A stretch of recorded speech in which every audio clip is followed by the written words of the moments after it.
Hey, good morning. It's good to see everybody. Great to be together. Love to get to share these moments with all the families this morning, and just welcome everyone from our campuses and folks watching online. We're finishing up a series called Gracious Resistance, really talking about Daniel and his life and legacy. A lot of people are familiar with Daniel, mainly because of a couple of stories. The lion's den, probably the most famous, and then you got the fiery furnace with some of his friends and all these things. And today, one of the things that's interesting about Daniel is Daniel in places reads like the book of Revelation. And so this morning, I'm supposed to talk about Daniel in the lion's den, which I'm going to. But I want to talk about it in a particular way that talks about this dream in Daniel 7 about these four crazy beasts. So if you have your Bibles, you can turn to Daniel chapter 7. That's where we're going to be. And speaking of kind of dreams and nightmares, I've had one all week long. And the nightmare is this, that usually when I'm working on messages, I try to think about the end and I write it out, type it out pretty clearly so that if all else fails, I look at the clock, it's like noon, I can just finish and everybody knows I'm done. This nightmare has been that I can't get out of this message and it just goes on perpetually, like I just can't stop.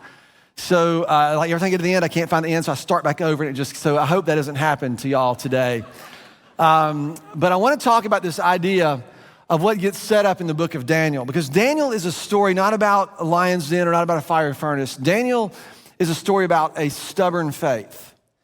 It's about a resolve, a tenacity of personal devotion that makes its way into a person's life. I think that gives us a model for how we live, how we can live when the culture doesn't cooperate or doesn't necessarily align with how we want to live and believe God wants us to live, but rather the exact opposite is true, that where anything goes, really we should just have access to, and that's what we should be able to do. It's a model of resilience. And I think one of the things that's interesting is that Daniel, although he is in the king's court, and it's interesting, it looks as though he's complicit with a lot of these things that happen, the rule of some of these kings, and he's a part of those cabinets, and he's really high up and exercises a lot of power. He doesn't get sucked into those power plays. He doesn't get pulled in to this way of life. And I think it gives us a way for us to think about how we are to live as exiles, as people who live in a culture in which they don't really belong. I'm specifically talking about those of us who are following Jesus and learn to following him. That the way of life under the rule of God's love is distinctly different. It's other than the way our world operates. And what you'll see in Daniel is this tension between God and what we'll call the anti-God.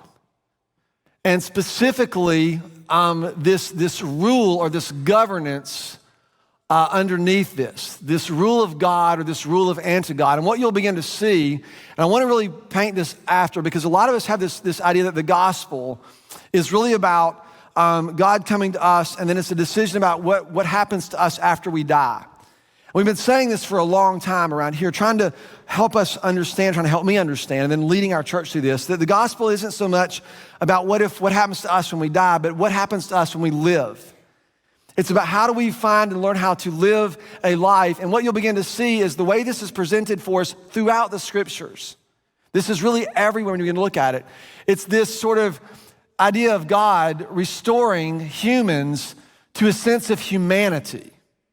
It's about God returning us to the way in which he has created us and called us and intends for us to live as his image bearers. It's throughout, it's everywhere you look in the scriptures. And so what happens is this parallel gets set up throughout the scriptures, but it's particularly pointed in Daniel and in Daniel chapter 7, where you sort of have God and humans and the anti-God, and then you have these representatives that are beastly, this system of beasts. I want us to look at that and explore that today. This is particularly important in our culture, in our context, because we live in a world that is governed by all sorts of pursuits, power plays, attention grabs, right? Pleasure is at your disposal almost anywhere you want. Whether you have the means to afford to entertain yourself with money and comforts and whatever it is that you pursue, or you have simply at your fingertips the virtual world, which can give you almost limitless indulgence and pleasure and escape and deviation and perversion, whatever it is that you can imagine, you can find, and it's at your fingertips all the time. And the problem or the challenges in our culture, there's almost no governing force that suggests that you shouldn't indulge yourself, that you shouldn't do this. There's almost nothing that restrains you. And so the challenge for us, and what I think Daniel really helps us to see, is that we have to learn. And it's just gonna be you and me deciding to do this together. We have to learn how to derive life from a God that we trust, and we give him the authority to govern our desires and our affections and our pursuits, regardless of what is happening in the world around us. So the question I wanna kind of ask or lead with is, what do you do when things don't go the way that you want them to? What do you do when you don't get what you want? What do you do when what you thought should happen didn't happen, whether it's something in the business world that you thought you should have, something in a relational sense that you thought you should have, or maybe something that God didn't do for you. You thought God should do this and he didn't. Maybe it was a prayer that didn't answer. Maybe it was a diagnosis you received, something that happened to you. And now you've got to sort of deal with this gap between, hey, I'm probably not going to get what I thought I was going to get. What do you do in those moments? Well, you know what a lot of us do, right? We just take what we can, because that's the easy thing. If something doesn't work out, you just grab something else. And what does it mean for us to hold fast or to stay in or to develop a sense of resilience, which I think is what Daniel models for us. When I was in college, I remember this became my mantra. It's been sort of my lifelong mantra. And I read this in college, and the reason I remember this from my college days, let me tell you why I remember this, because I wrote it down in my journal. Y'all knew that was coming. I wrote it down and it stuck in my brain. And it was a book title that I saw by a guy named Eugene Peterson. And it was a quote from a German atheistic philosopher named Friedrich Nietzsche. And the quote or the phrase is, a long obedience in the same direction. So I'm in college and I wrote this down because there are things that are in my grasp that I want. And I'm trying to figure out, if I don't take these things, I'm never going to get them. And I had sort of a theology that says, God will forgive me so I can do them and then ask for forgiveness, and then I'll be good and I'll get the story to go along with it, right? That's the fun part. But I had to decide, am I gonna take the things that are in my grasp, or am I gonna hold fast to something else? A long obedience in the same direction gave me sort of a perspective to understand that my faith, my own personal faith, was not a means to a good life. That somehow what I was going to believe was not going to be recognized or realized until decades from now. That I wouldn't know until I was like 70 if the way of life that I was gonna live was worth the life that I would make available. That's a risky move, right? Because everything that you don't do now feels like something you're never gonna have later on. You've got to decide. So the reason I bring this up, because this is really what is happening in the book of Daniel. Because when things don't go like we want, we typically end up being apathetic. We'll talk more about that in just a moment. That's what I've kind of titled this last installment of this series called Gracious Resistance. It's called Resisting Apathy.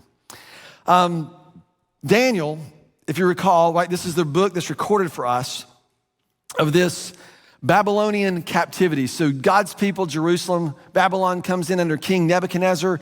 He conquers Jerusalem. He humiliates them. He humiliates their culture. He kidnaps some of their top talent, kills a bunch of people. These are bloodbath. Takes some of their top talent and brings them back to Babylon to make them work for him. He brings them, he gives them their food, he teaches them their language, he teaches them their literature. Remember, Daniel resisted the food. This creates sort of the first tension. And he goes on, and you see all these series of kings and series of dreams, and all these things happen. I was thinking about this because we have to try to draw this. Daniel is a really interesting book. Daniel begins sort of chapters 1 through 4, okay? And you gotta kind of follow me here. This is gonna be a little complicated, and if my dream doesn't come true, it will end at some point in time. But chapters 1 through 4 are essentially this sort of tension of the diet. If you remember, if you haven't, you have to go back and watch these. It's the It's the idea that you have the fiery furnace with Shadrach, Meshach, and Abednego, the fiery furnace. You also have the crazy dream of the head, the big statue with the head of gold, the torso of bronze, and the feet of clay and iron. You have that thing happening. And this all happens in a very short period of time. And this is all underneath the ruler, King Nebuchadnezzar. We'll just call him Chad for short. And so his name is Nebuchadnezzar. It's Nebuchadnezzar if you spell it. So Chad, we'll just call him Chad for short. So Chad is the emperor, the ruler of Babylon. And this all happens pretty quickly, these first few. Then it says, we introduced to another king, and Jeff did a great job last week. Did y'all enjoy Jeff last week? Wasn't it great? He's not here. Actually, we let him go after last week. It was done. I'm just kidding. I'm just kidding. I should probably cut that out. So Jeff introduced us to another king named Belshazzar. And so Belshazzar comes into rule, and if you remember last week, we'll just call him Shaz. And so Belshazzar comes in, this is chapter 5, and if you remember the thing from Adam's family writes on the wall, has this terrible nightmare, and Daniel interprets it, and Belshazzar is killed that night. And then in chapter 6, we're introduced to another king, and this guy's name is Darius, and this seems to be another invasion or another overthrow because this is now a Persian king. It's a Mede. And so you have Darius and Belshazzar and Nebuchadnezzar. And this all happens, and we think it happens in just a few years. The problem is if you read Daniel, you'll get to the end of chapter 4, you get to 5, and you read chapter 6, it all runs like this. And then chapter 7 says, in the first year of King Belshazzar. Well, this is at the end of Belshazzar, so then you have to back up and say, okay, so we'll do this, we'll make these guys like this. So this is 1 through 4, this is 5, this is 6. And then chapter 7 is this crazy dream, and it happens somewhere in there, and so does 8. So both of these happen prior to. And then there's a lot of debate, but chapter 9 happens perhaps here or perhaps here, but it's definitely before this. So this is chapter 9. The reason this is important is because chapter 9 is a prayer. Chapter 9 is a recorded prayer by Daniel. You know what he's asking? What's so important is Daniel is in chapter 9 and he's pleading to God, probably writing in his journal. He says, God, I have read Jeremiah. This is fascinating. This guy Daniel was reading the very prophecy of the book that you have in your Bible. He was reading Jeremiah. He's studying the prophet Jeremiah. Jeremiah wrote prior to this. It's interesting. This is like Nebuchadnezzar's golden age. You ever heard of the Hanging Gardens of Babylon? I studied architecture, man. We studied the pyramids, the Hanging Gardens. This is all here. This isn't like fantasy land. These are conquests. Babylon conquered Jerusalem. They have one series of rulers after another. And so Jeremiah had written all about this. And one of the things that he said in there, Jeremiah prophesies that somehow this captivity into Babylon is going to last 70 years. It's going to last 70 years. So we find Daniel somewhere over here praying to God. More than likely, he is praying to God because the 70 years is almost up, which means what? Daniel has lived his entire life in captivity. Now he's thinking, the bronze head is an empire, right? The bronze belly is an empire. The silver torso is an empire. The clay feet and clay and iron feet are an empire. Like God, 70 years. Like what is this? What do you think he's asking in this prayer? He knows that these are all rules and all emperors and all kings and kingdoms that are going to fall. And he's sort of sitting in this space going, when? How long? God, I saw that you said that 70 years to be captive and then we would be reconciled. You know what he hears from God? Oh, not 70 years, but 70 times 7. What would you do if you're Daniel and you've been through all this and you have the pick of the litter at your fingertips? All of us would understand if Daniel just said, yep, give me it all. I've been here long enough. But he doesn't. This is what's so miraculous about the lion's den.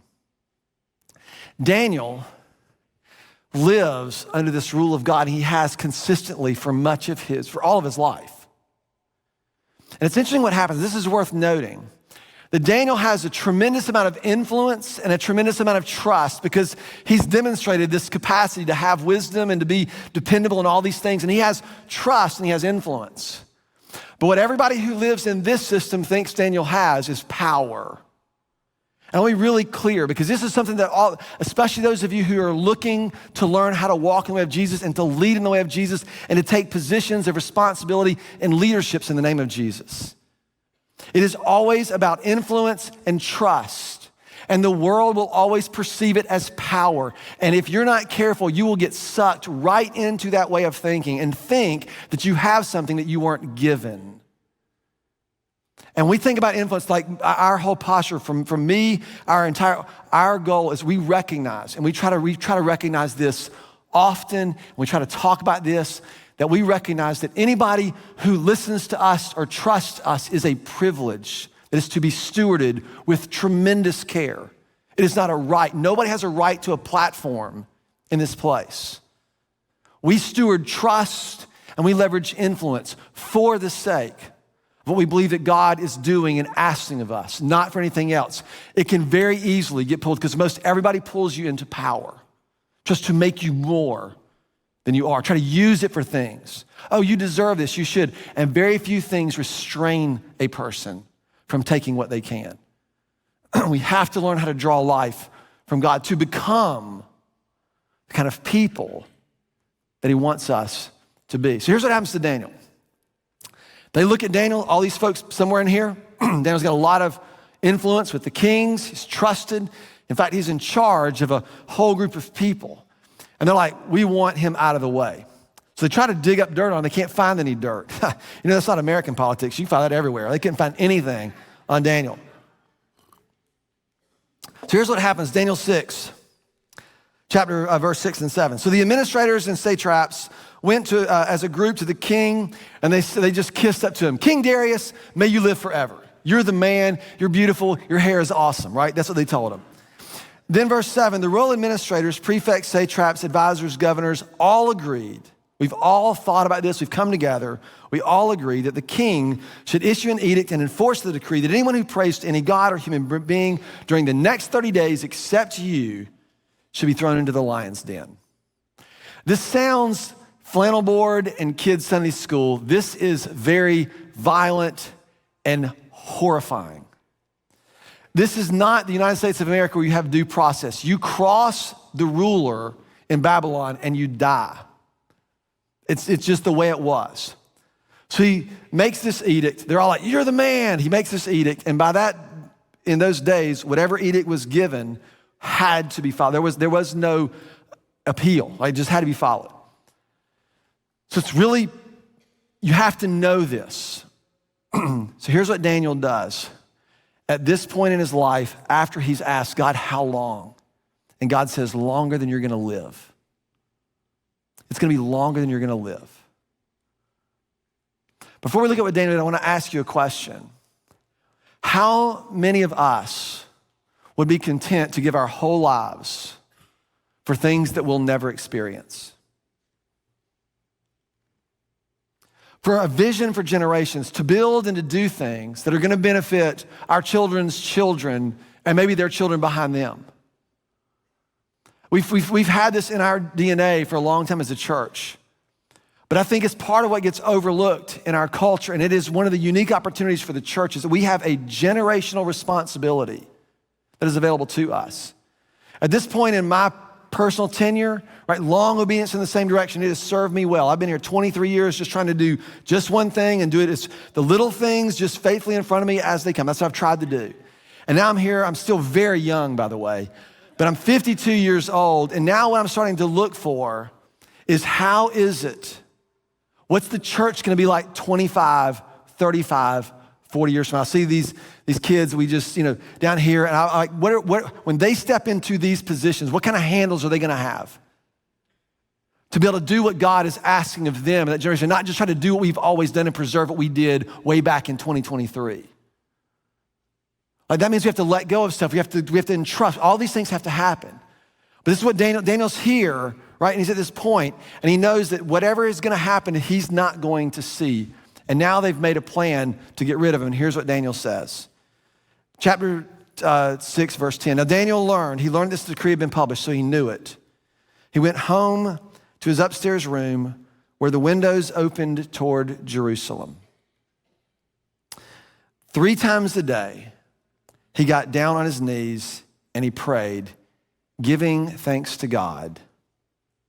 What? Just as he has always done. You know why this is so important? Because Daniel didn't just do something to prove a point or do something because he was told he couldn't do it. It was so funny. One of the things that politics reveals, especially among Christians, is when the government tells us we can't do something, we're like, oh, we're going to do it, even though we've never done it before. It's like, no, you don't get to do that. You only get to do the things in defiance of things that you have already been doing all along. It's a personal devotion. And Daniel's just doing what he's always done. It gets him thrown in the lion's den. That's where the miracle happens, and you get all the other stuff. But here's what I want for us to understand. A lot of us lose heart when we don't get what we want. A lot of us lose heart when we realize that something, we're not going to keep doing what we've done because it hasn't worked, is what we will resolve. And what happens is when we start to feel that things don't matter, there's a sense of apathy or indifference. Apathy doesn't just mean you're not going to do anything. It just means that you no longer care about the things that perhaps you ought to care about or could care about, and those are usually get replaced with other things. It's a sense of futility, and futility can certainly be marked by indifference. I just don't care, it doesn't matter, why should I bother anyway? And some of you, you've experienced that. Some of you may be experiencing that today. It's just indifference. But futility also can manifest itself in indulgence. It's like, well, I ain't getting that, so I might as well get what I can while I can. And so nothing restrains you. Think about this. When you begin to move, what do you become? What do you become?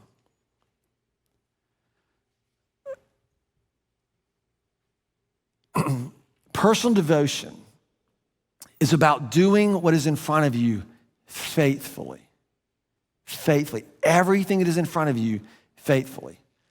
This is what I think as followers of Jesus, we have to be marked by a way in which we derive life from God. It's interesting, I've been reading a lot of Tish Harrison Warren. She's written some great books, and I was listening to her on an interview this week, and she was talking about these sort of countercultural practices. A lot of times personal devotion are sort of countercultural. And she was particularly talking about the Sabbath. Like to take a day off, to not produce something or to engage in commerce or to just simply pull back from the world to simply rest is not rewarded in a culture of hustle, right? We try to cram everything in and work so hard. And what she remarks is this, this is what she says. She says, imagine, right, if we learn how to do these kind of practices in a way, we became a counter-cultural community of well-rested people. I thought that's such a great idea, right?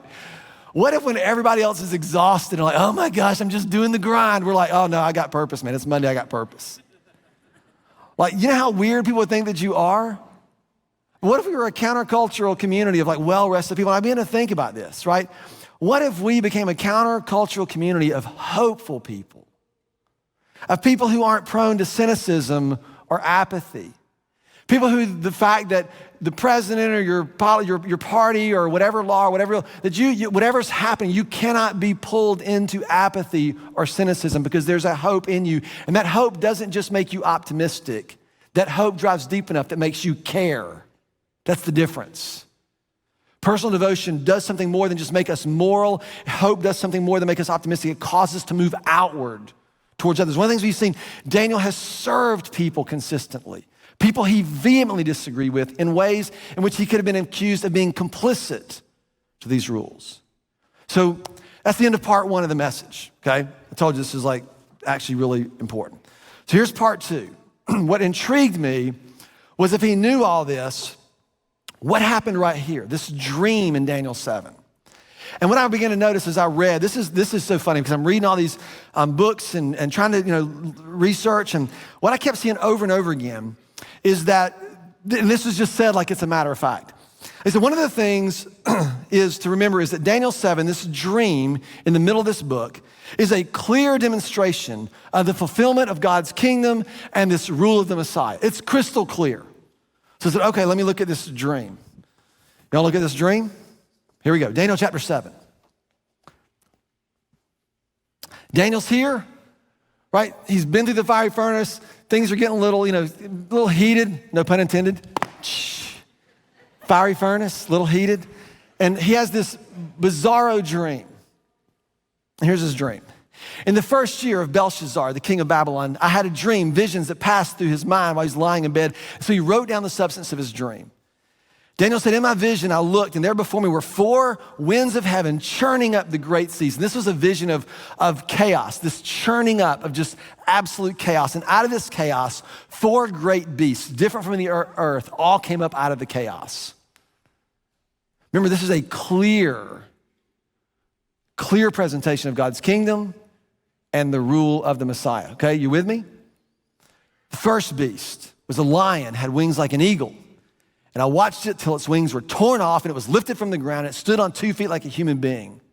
And there was a second beast, it was like a bear, raised him on one side. He had 3 ribs in his mouth. So he's like picking his teeth with somebody's ribs. Then there's the third beast. And this beast was like a leopard, and on its back he had 4 wings like those of a bird. This beast had 4 heads. He was given the authority to rule. This is crystal clear, isn't it? You thought my dream of this message never ending was bad. This is insane. So then there's a 4th beast. And after that, in my vision, at night I looked, and there was before me a 4th beast, terrifying and frightening and very powerful.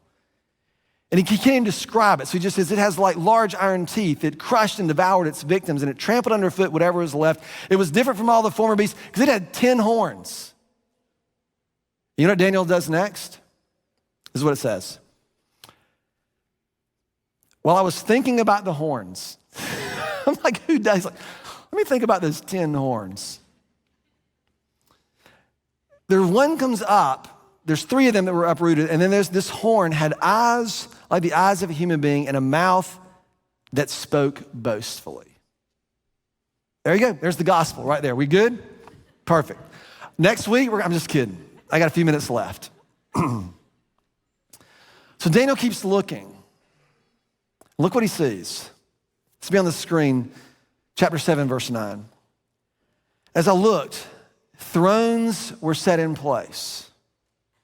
Now think about the tension of God and the anti-God. Thrones are set in place. And the Ancient of Days, which is a reference to God, the Ancient of Days took his seat, and his clothing was as white as snow, and his hair was wool, and it was white like wool.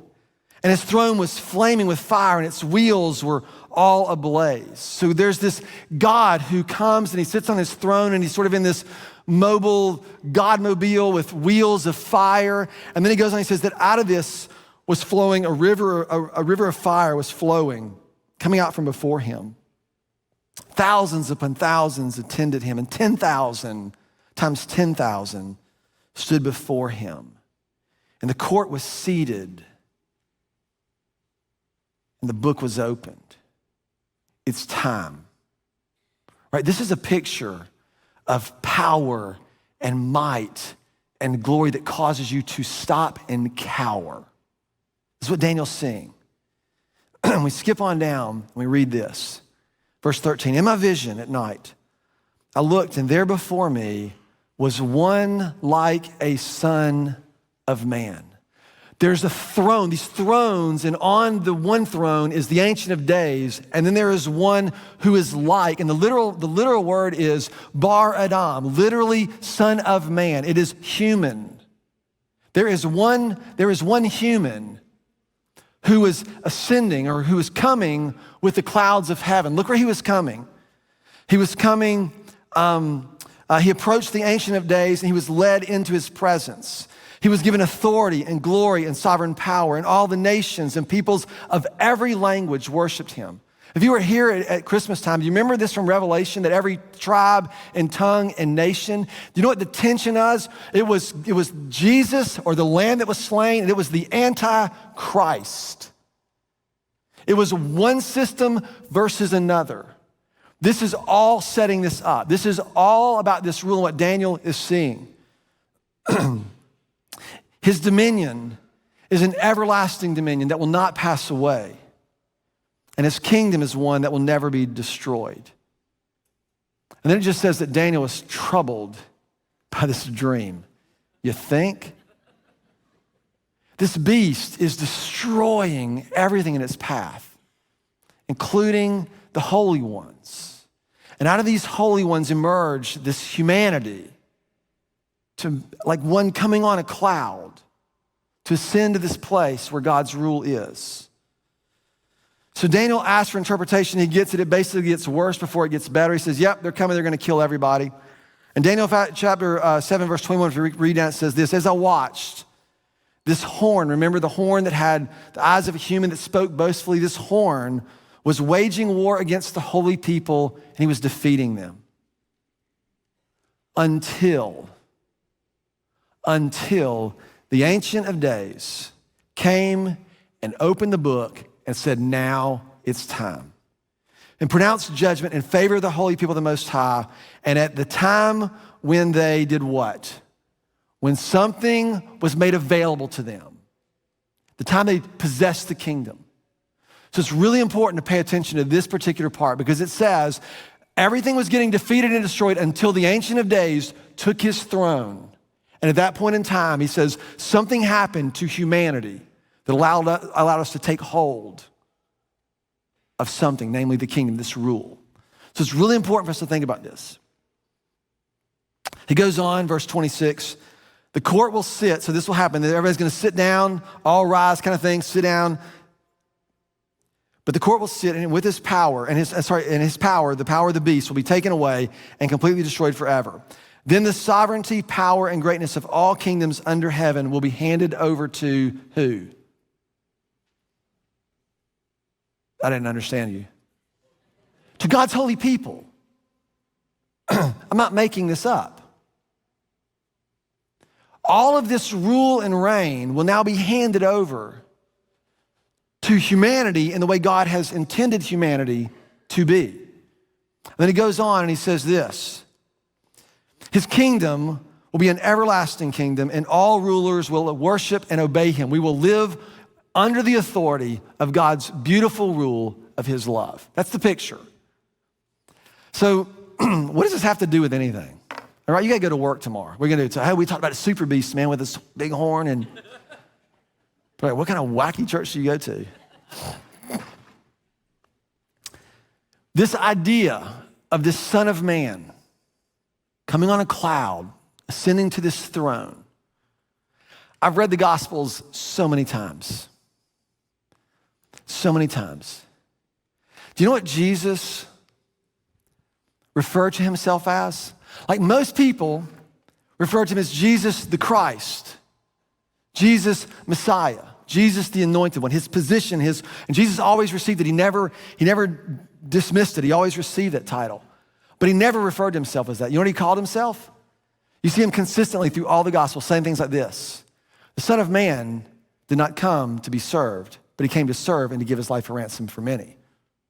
The Son of Man has been given the authority to forgive sins. The Son of Man, right, will destroy the temple, and where one stone will not remain on top of another.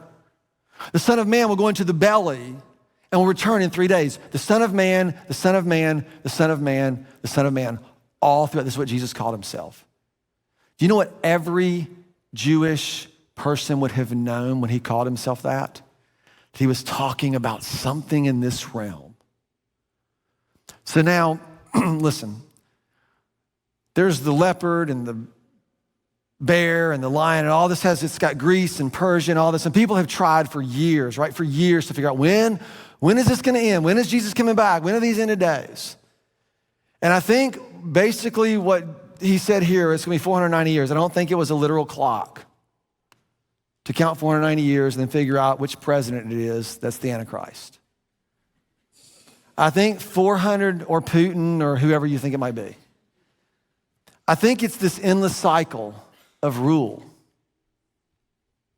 It's this endless cycle of rule. And what it has to do with us is what Jesus came to do for us, which is to forgive your sin, make no mistake about it. It is to secure your sort of eternity and the life that he's come to give you. It is those things, but it's more. He's come to return you to the kind of human that he's created you to be. I want to consider this, right? What happens to us, to you, to me? Not just systems, it happens in systems. It's easy to point out in systems. It's easy to look at any government, no matter how good it is, and point out how they act beastly each other. I want to talk about you and me. What happens to you when you sit in traffic? Do you become more gracious and accommodating of others? Or does a little beast pop up? Have you ever punched your dashboard or a windshield or flick somebody off that you don't even know who they are? No, nobody's gonna raise their hand. You're like, no, I've never done that. You have. Some of you flicked me off because I drive terrible. I get it. Right? Have you ever punched something because something inside of you was so discombobulated? What happens to us when we don't get what we want? How does it erupt in violence? You ever slammed your hand on a desk in a meeting or at home? Where does this come from? It's this rule.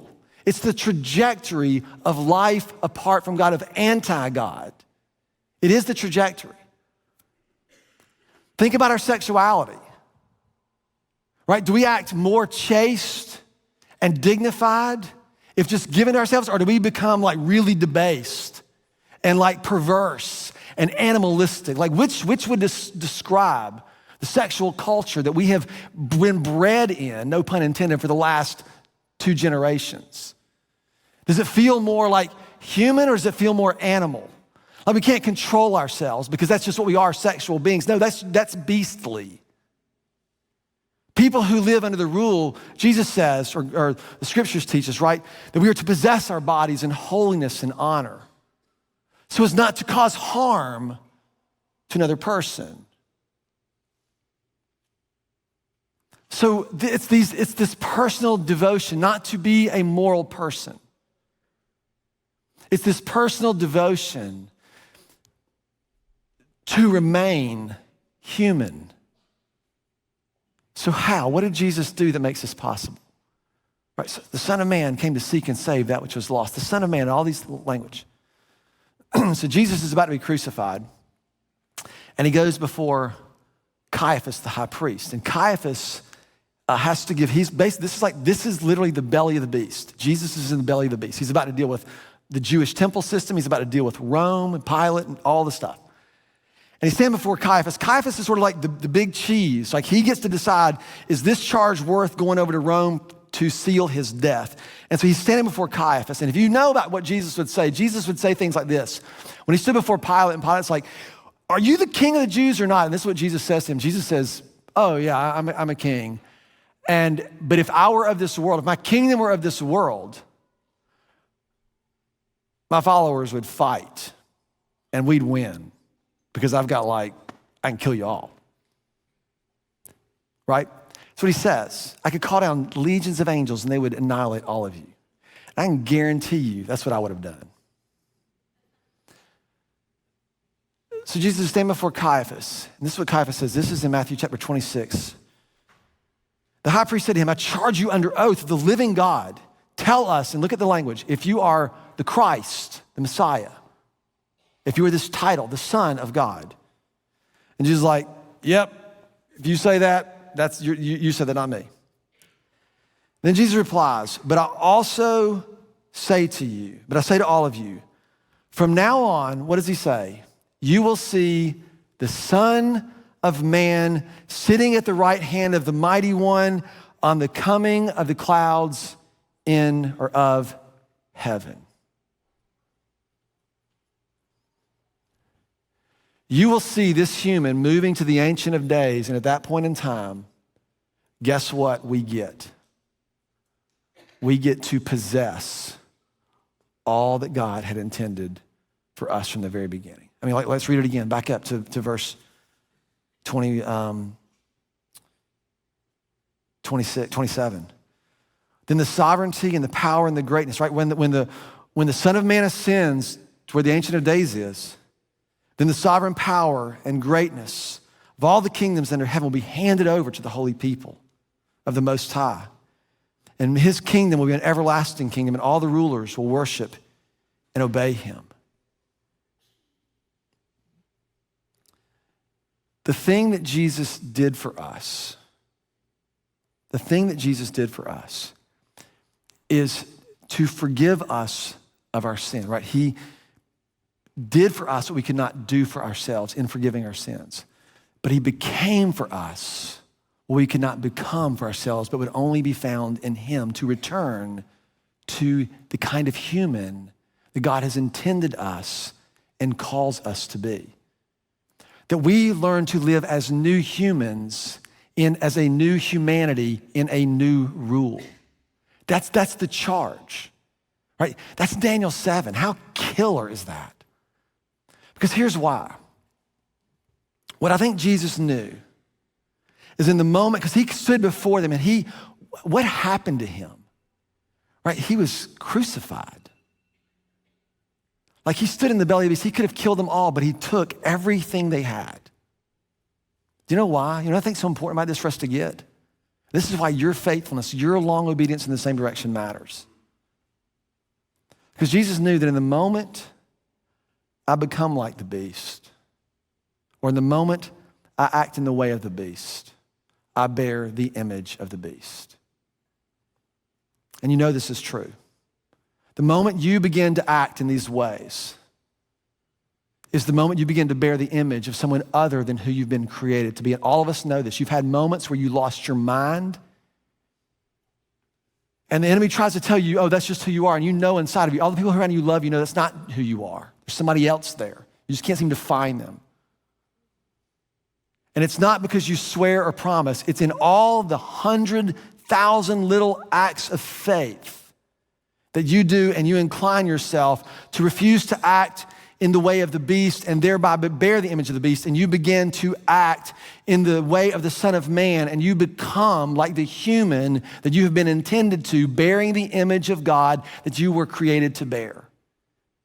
That's why your personal devotion matters. Every time, all the big stuff is fine, but it's in your house, in your room, with your thoughts. When you contend in those moments and you refuse to give into anti-God ways and therein plant seeds of the beast, and you live in this way, you become more like the one for whose image you've been created to bear. This is the beauty of obedience. It's why it all matters. This is why it matters tomorrow. Because there are people that you will see.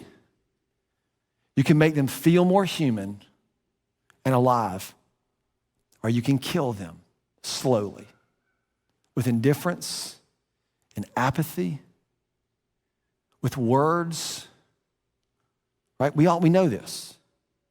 Sorry, this is like the message that's never going to end. I'm ending.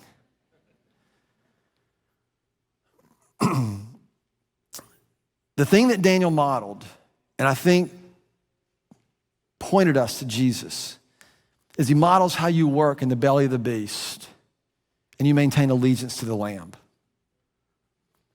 I heard a guy say this. He said, you can follow the beast into the way of Babylon, or you can follow a slain lamb into the way of promise. And that happens with almost every choice that we make. And here's the challenge, right? There's almost nothing in your normal world that's going to prevent you or prohibit you from taking what you want. Somehow, we have to learn to derive life from him. And this is why personal devotion matters. Personal devotion isn't just disciplines and practices. It is those. It is those. You should get on your knees and pray. You should, I'm gonna say keep a journal or whatever, you know what I'm saying. You should, we're gonna talk about this in the next series. Not that you should journal, you won't come back, but other things. But personal devotion is your willingness to give allegiance to Jesus in every matter pertaining to what it means to be human in this world.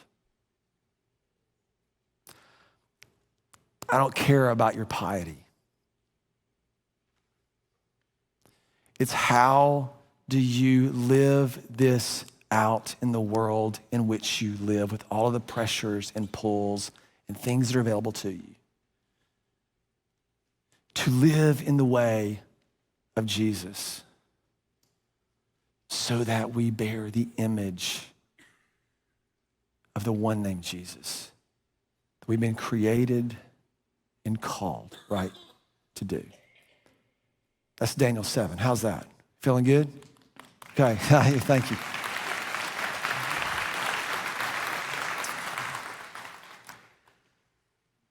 Jesus not only came, right, to return you to bear his image, but also to participate in the rule in which he's given humanity. It's both. Father, would you help us?